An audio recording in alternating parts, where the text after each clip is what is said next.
उज्जैन जिले की मागड़ों तहसील के गांव सूचाई में भाजपा विधायक सतीश मालवी के बड़े भाई ने अपने ही बेटे की गोली मारकर हत्या कर दी। घटना सुबह करीब 9:15 बजे की बताई जा रही है। आरोपी का नाम मंगल मालवी है, वहीं मृतक का नाम अरविंद मालवी बताया जा रहा है, जिसकी उम्र लगभग 30 वर्ष है। दरअसल सतीश मालवी उज्जैन जिले की घटिया विधानसभा से भाजपा के विधायक है। सतीश मालवी सहित कुल 4 भाई हैं, जिसमें से आरोपी मंगल मालवी सबसे बड़े भाई हैं। शेष 2 और भाई हैं, जिनका नाम दिनेश मालवी है और रमेश मालवी है। विधायक सतीश मालवी का कहना है कि उनके परिवार से मंगल मालवी करीब 20 वर्षों से दूर रहे हैं। किसी प्रकार का कोई पारिवारिक और सामाजिक संपर्क भी नहीं है। वहीं मामले में एडिशनल एसपी पल्लवी शुक्ला ने कहा है कि सुबह करीब 9:15 बजे की घटना है। किराने की दुकान पर व्यापार व्यवसाय को लेकर विवाद हुआ है। पैसे को लेकर पारिवारिक विवाद है। थाना माखड़ोन क्षेत्र का यह पूरा मामला है। आरोपी मंगल मालवी को गिरफ्तार कर लिया गया है। वहीं मृतक अरविंद का पोस्टमार्टम करवाया गया है। आरोपी ने अपनी लाइसेंसी बंदूक से गोली मारी है। वहीं मामले में पुलिस जांच कर रही है। घटना का वास्तविक कारण पता लगाया जा रहा है। इस पूरे मामले में अलग अलग बिंदुओं पर जांच जारी है। प्रकरण दर्ज कर आरोपी की गिरफ्तारी दर्शा दी गई है। वहीं आरोपी को न्यायालय में पेश किया जाएगा। जिस बंदूक से गोली चलाई गई है उसे भी जब्त कर लिया गया है। इसके साथ ही घटनास्थल से खाली कारतूस भी बरामद किए गए हैं, जिन्हें साक्ष्य के तौर पर लिया गया है। वहीं फॉरेंसिक टीम भी मामले की जांच कर रही है। बताया जा रहा है कि आरोपी मंगल मालवी ने अपने बेटे पर 2 गोली चलाई है, जिसमें एक सिर में लगी और दूसरी छाती पर लगी। ये पिता पुत्र का एक किराने की दुकान थी। लगभग सुबह 9:15 बजे किराने की दुकान के पैसों के विवाद को लेकर मृतक अरविंद को उसके पिता मंगल सिंह द्वारा गोली मार दी गई है। पैसे का विवाद था जो कि पारिवारिक था। ये जो मंगल मालवी है, ये विधायक सतीश मालवी के भाई है? भाई है, पर इनका 20 से 25 वर्ष से कोई संबंध नहीं था और अलग अलग दोनों बहुत दूर एक दूसरे से रहते थे। नागदा में आज हिंदू संगठन के लोगों ने दीनदयाल चौक पर इकट्ठा होकर नागदा एसडीएम को ज्ञापन सौंपा है। इस ज्ञापन में मांग की गई है कि 60,000 के इनामी बदमाश सलमान लाला पर रासुका की कार्रवाई की जाए। सलमान लाला को नागदा और राजस्थान की संयुक्त पुलिस ने गिरफ्तार किया था, लेकिन हिंदू संगठनों का कहना है कि यह गिरफ्तारी सिर्फ दिखावा है और पुलिस की कार्य प्रणाली पर सवाल खड़े करती है। हिंदू संगठन प्रमुख भैरू लाल टांक ने सख्त लहजे में कहा कि अगर प्रशासन कोई कार्रवाई नहीं करता है तो वे उज्जैन एसपी ऑफिस तक का घेराव करेंगे और अगर जरूरत पड़ी तो समस्त हिंदू समाज सड़कों पर उतरेगा। टांक ने यह भी कहा कि उज्जैन एसपी ने उज्जैन में प्रेस कॉन्फ्रेंस क्यों की, यह भी एक सवाल है। उन्होंने कहा कि हिंदू संगठन सलमान लाला जैसे अपराधियों के खिलाफ सख्त कार्रवाई की मांग करते हैं। इस ज्ञापन के माध्यम से हिंदू संगठनों ने प्रशासन से अपील की है कि वे सलमान लाला पर रासुका की कार्रवाई करें और ऐसे अपराधियों के खिलाफ सख्त कार्रवाई होनी चाहिए। किया था और आप एकत्रित हुए। मैं चाहता हूं कि ये कोई राजनीतिक पार्टी वाला विषय नहीं है। हमने समग्र हिंदू समाज ने बैठक करी थी और सभी पार्टी वाले को बोला था कि सभी आए, स्वागत है। अब नहीं आए तो उनकी मर्जी। ये समग्र हिंदू समाज में यही होता है कि कांग्रेस आती नहीं है और भाजपा की सरकार है, दरकिनार है। सब बड़े बड़े होल्डिंग फ्लेक्स लगे हुए हैं ताकि लगना उस बदमाश के लिए थे चौराहे पे और जुलूस निकलना चाहिए था उसका, उस दशा में रगड़ाता हुआ जाना था ताकि उसका सम्मान करते हुए जुलूस निकाला। और आप देख लेना वीडियो में कि ये चौराहे पे से कल जो जुलूस निकला वो किस तरह से आँख बता रहा था, किस तरह से हाथ बता रहा था। उससे अंदाज लगा लेना हिंदू समाज के हमारी आने वाले समय में क्या स्थिति होगी अगर हम चुप बैठे रहे तो। और जब भी आह्वान होता है अगर आप नहीं आए तो आने वाला समय और आने वाले परिणाम ये भाजपा की सरकार ऊपर से कर सकती है। बाकी यहाँ पे जिस तरह के जो लोग बैठे हैं और मुख दर्शन बैठे हैं, मैं चाहता हूँ कि जिस तरह से त्यागी महाराज के यहाँ पे हुआ था, स्वयं संज्ञान लेके आज करते तो वो महाराज को दर दर नहीं भटकना पड़ता। सलमान लाला विगत 2 वर्षों से फरार था और राजस्थान मध्य प्रदेश की पुलिस ने 60,000 का इनाम रखा हुआ था। 15 प्रकरण करीब दर्ज थे जिसको लेकर वो गिरफ्तारी हुई है। हमें आशंका है कि पुलिस से सांठगांठ एवं राजनीतिक संरक्षण उसे प्राप्त है और उसकी जो उसे सुविधा दी जा रही है और उसके साथ सख्ती से पूछताछ नहीं कर रही है। और जिस तरह से उनने पट्टा चढ़ाया और एक नौटंकी पुलिस ने लोगों को गुमराह करा, आम जनता को, कि इसके पैर टूटे हुए हैं, ये गिर गया था, ये सरासर झूठ है। और वो जिस तरह से उनने शासकीय अस्पताल और मीडिया के सामने व्हील चेयर पे और कल जो नागदा में उनको पैदल घुमाया गया उससे पता चलता है। तो ऐसे अधिकारी, पुलिस के वरिष्ठ अधिकारियों पे कार्रवाई होना चाहिए। जो झूठ मूठ से लोगों की भावनाओं से खिलवाड़ किया और उन्होंने बोला कि ये गिर गया, इसका पैर टूट गया, सहानुभूति बटोरी और उस पर साथ में कोई सख्ती नहीं करी, उसके साथ में अच्छा व्यवहार एक साधारण आदमी के साथ में किया जाता, उससे बढ़ के उसके खातिर पानी करी। एक बदमाश के साथ में किस तरह व्यवहार पुलिस का होना चाहिए वो कहीं देखने को नहीं मिला। आम जनता में आक्रोश है, इसलिए समग्र हिंदू समाज ने मुख्यमंत्री से मांग करी कि राज्य स्तरीय जांच होना चाहिए, एक टीम दल का गठन होना चाहिए जिससे निष्पक्ष जांच नागदा से लगाकर उज्जैन तक के अधिकारियों की जांच होना चाहिए। अपर मुख्य सचिव राजेश राजौरा का उज्जैन दौरा, सिंहस्थ की तैयारियों का निरीक्षण किया गया। अपर मुख्य सचिव राजेश राजौरा ने उज्जैन का 2 दिवसीय दौरा किया है, जहां उन्होंने उज्जैन पहुंचकर सबसे पहले सिंहस्थ कार्यों की समीक्षा की।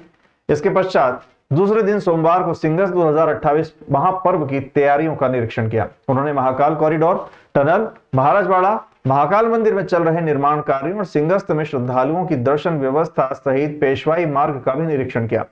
इस दौरान उन्होंने बाबा महाकाल के दर्शन भी किए। अपर मुख्य सचिव राजेश राजौरा ने रविवार को सीधे उज्जैन पहुंचकर सिंहस्थ से जुड़े 27 बड़े प्रोजेक्ट की प्रगति की 10 घंटे तक समीक्षा की। उन्होंने उज्जैन संभाग के जिलों के विधायक, जनप्रतिनिधियों के साथ समन्वय बैठक भी ली। उन्होंने बताया कि सिंहस्थ महापर्व के लिए उज्जैन शहर में 13 नए पुल बनाए जाएंगे, जिसमें से 8 पुल शिप्रा नदी पर बनेंगे। इसके अलावा 5 रेलवे ओवरब्रिज भी बनाए जाएंगे। साथ ही शाही स्नान के दिन उज्जैन में 3 करोड़ से अधिक श्रद्धालुओं के आने का अनुमान है। इसके लिए पार्किंग स्थलों से क्षिप्रा नदी तक आने के लिए श्रद्धालुओं को कई किलोमीटर पैदल न चलना पड़े, इसके लिए विशेष व्यवस्था की जाएगी। अपर मुख्य सचिव राजेश राजौरा ने सिंहस्थ महापर्व की तैयारियों को लेकर अधिकारियों को आवश्यक दिशा निर्देश दिए। उन्होंने कहा कि सिंहस्थ महापर्व की तैयारियों में कोई कमी ना रहनी चाहिए। उन्होंने अधिकारियों को यह भी निर्देशित किया कि वे सिंहस्थ महापर्व की तैयारियों को लेकर नियमित रूप से समीक्षा करें। बैठक में उज्जैन संभाग के विधायक, जनप्रतिनिधि, संभागायुक्त संजय गुप्ता, उज्जैन कलेक्टर नीरज कुमार सिंह, अन्य जिलों के कलेक्टर, उज्जैन नगर निगम सभापति कलावती यादव, महापौर मुकेश टटवाल, विधायक अनिल जैन कालूहेड़ा सहित अन्य विधायक उपस्थित थे। बता दें कि सिंहस्थ महापर्व के लिए उज्जैन शहर में 13 नए पुल बनाए जाएंगे, जिसमें से 8 पुल क्षिप्रा नदी पर बनेंगे। इसके अलावा 5 रेलवे ओवरब्रिज भी बनाए जाएंगे। सभी का निर्माण पूरा करने की मियाद 31 दिसंबर 2027 रखी गई है। ऐसा अनुमान लगाया जा रहा है कि शाही स्नान वाले दिन उज्जैन में 3 करोड़ से अधिक श्रद्धालु क्षिप्रा नदी में स्नान के लिए पहुंचेंगे। इन्हीं सभी तथ्यों को देखते हुए अभी से ध्यान में रखते हुए प्लान तैयार किए जा रहे हैं।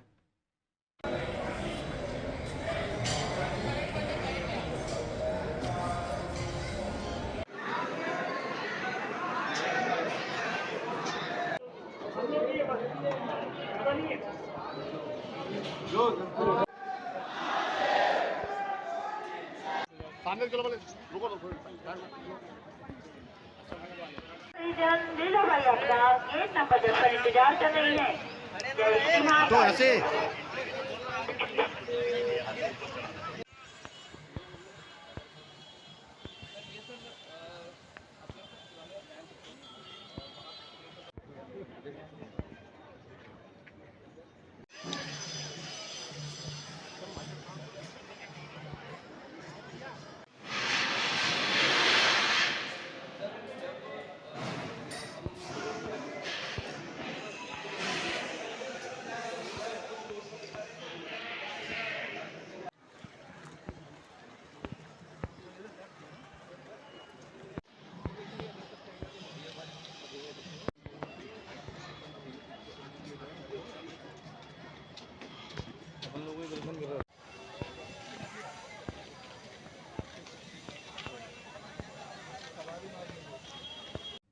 बसंत पंचमी के अवसर पर श्री महाकालेश्वर मंदिर में भव्य आयोजन किया गया। भगवान श्री महाकालेश्वर को आरती में केसर युक्त पंचामृत अभिषेक किया गया। भगवान को नवीन वस्त्र धारण करवाए गए और बसंत के पीले फूलों से उन्हें श्रृंगारित किया गया। आज से फाग उत्सव की भी शुरुआत होती है, इसलिए सायं आरती में भगवान श्री महाकालेश्वर को गुलाल अर्पित किया जाएगा। बसंत पंचमी का दिन मां सरस्वती को समर्पित है और श्री महाकालेश्वर मंदिर में जूना महाकाल मंदिर परिसर के श्री बाल हनुमान मंदिर प्रांगण में मां सरस्वती का मंदिर भी स्थापित है, जहां प्रातः मां सरस्वती का विशेष षोडशोपचार पूजन कर उन्हें श्रृंगारित किया गया। श्री महाकालेश्वर वैदिक प्रशिक्षण एवं शोध संस्थान में बसंत पंचमी के अवसर पर माता सरस्वती का पूजन वैदिक मंत्रों के द्वारा किया गया। संस्थान के कक्षा 12वीं के छात्र सुमित शर्मा का संपूर्ण श्रीमद् भागवत गीता कंठस्थ गीता के श्लोकों का वाचन करवाते हुए अतिथियों द्वारा उन्हें सम्मानित किया गया। बसंत पंचमी के अवसर पर पुजारी परिवार द्वारा संस्थान में अध्ययनरत छात्रों को वस्त्र प्रदान कर उज्जवल भविष्य की कामना की गई। संचालन संस्थान के प्राचार्य अपूर्व पौराणिक एवं आभार निदेशक डॉक्टर पीयूष त्रिपाठी ने माना। कार्यक्रम में संस्थान के शिक्षक और कर्मचारी उपस्थित थे।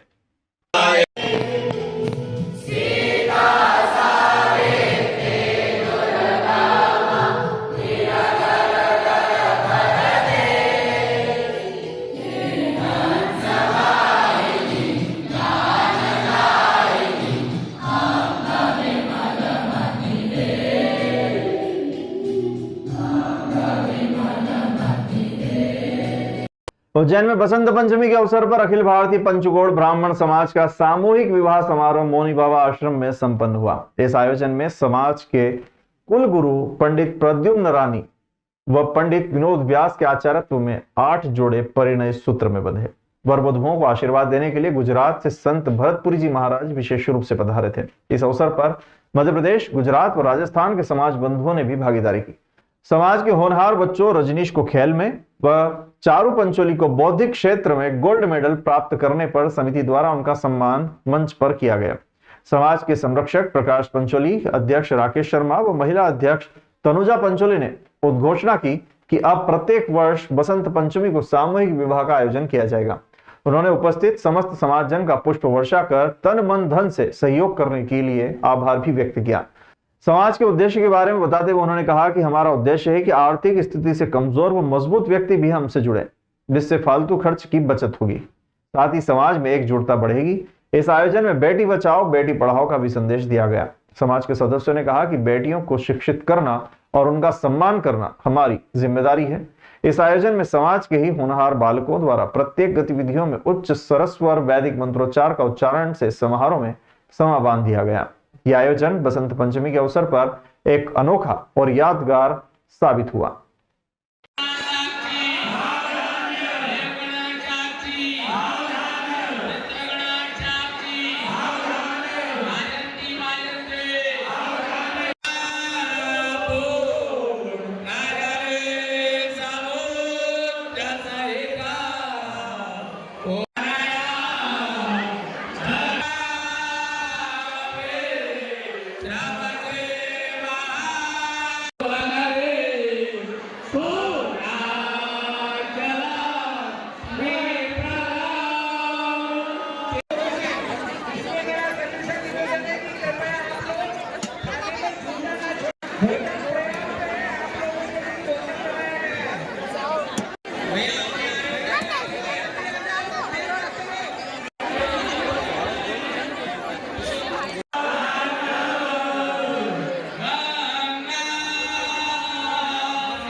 आज श्री पंचकोड़ ब्राह्मण समाज द्वारा प्रथम ऐतिहासिक सामूहिक विवाह सम्मेलन का आयोजन मौन तीर्थ अवंतिका उज्जैनी के तीर्थ क्षेत्र में महाकाल मंदिर के समीप मौनी घाट के आश्रम पर बाबा मौनी बाबा के स्थान पर संपन्न हुआ है और करीब 8 जोड़ों ने इसमें सहभागिता अपनी की है और उज्जैन सहित राजस्थान के भी समाज बंधु यहाँ उपस्थित हैं और जोड़े उपस्थित हैं।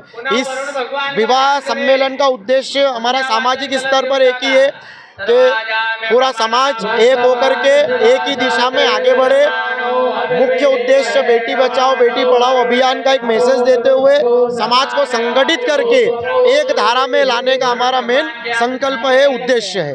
आज ये सम्मेलन जो महाकाल की नगरी में हो रहा है और ये गंगा घाट पे हो रहा है और इसमें हमारी समाज श्री पंचकोड़ ब्राह्मण समाज द्वारा या प्रथम बार 8 जोड़े से प्रारंभ हो रहा है और यह भव्य कार्यक्रम हो रहा है और यहाँ पे करीब 4000 जनता एकत्रित हुई है।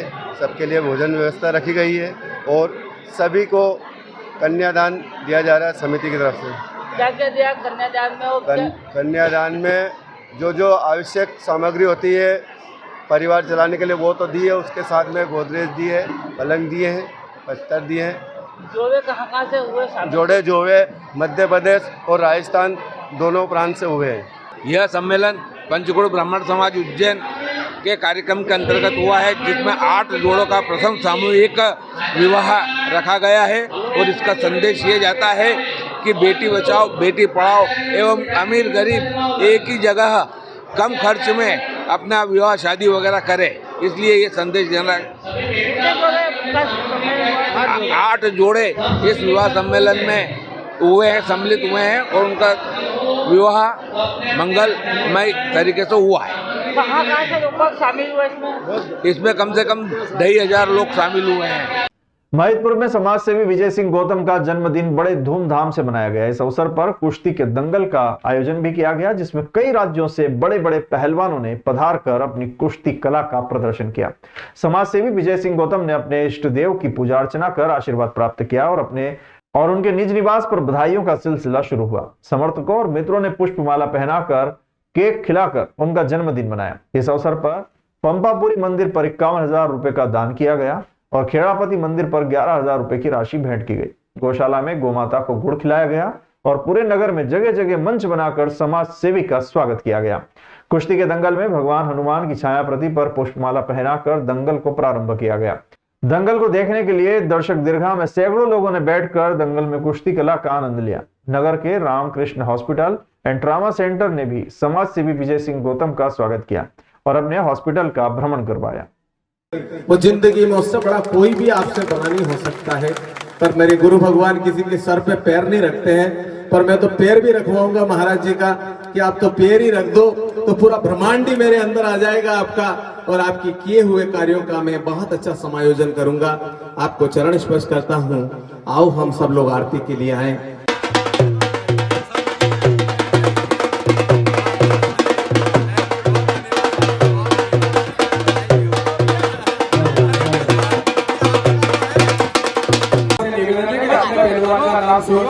उन्हें तैयार करें और अखाड़े में पहुंचाएं। आपको अपने सम्मान को ध्यान रखना है, आपको वृंदावन से लेके तो क्या बोले मथुरा काशी तक के लोग हैं, तो निश्चित है प्यार तो बरसेगा ही बरसेगा।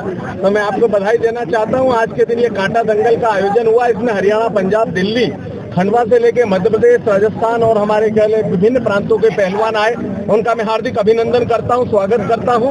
यह हमारे मुख्य अतिथि सम्मानित सुभाष जी ठाकुर साहब, राठी साहब, सम्मानित भूरर साहब, हमारे नगर पालिका के अध्यक्ष जी, हमारे पहलवान शंकर पहलवान जी, और यहाँ पर विभिन्न क्षेत्र से विभिन्न विधाओं के बड़े बड़े पदाधिकारी महिदपुर के नामचीन लोग आज के वाले मंच पे विराजित हैं। इन छोटे बच्चों को आज जिस तरह से कुश्ती के क्षेत्र में काम करने के लिए प्रेरित करने के लिए आज इस कार्यक्रम को रखा, मैं पूरी जगदीश व्यायामशाला परिवार का, कन्हैया पहलवान, शंकर पहलवान, हमारे केला जोशी जी पहलवान और हमारे जितने भी यहाँ के इस संस्था से जुड़े हुए लोग थे, बलराज पहलवान, उन सबका आभार व्यक्त करता हूँ, धन्यवाद देता हूँ।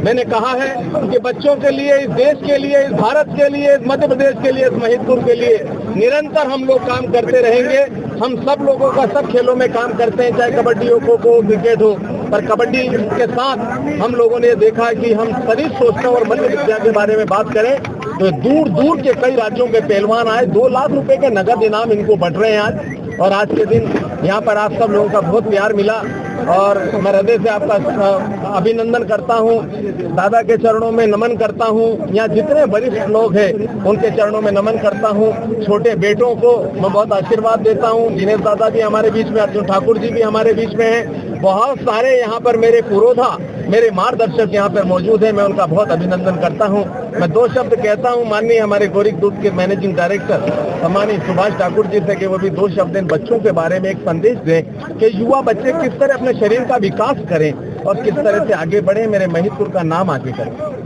सिंह जी गौतम मेरे बड़े भाई समान हैं और ये हर क्षेत्र में आगे रहते हैं, चाहे धार्मिक हो, सांस्कृतिक हो या खेलकूद प्रतियोगिता हो। आज इनका जन्मदिन है, उनको मैं सबसे पहले मैं बधाई देता हूँ।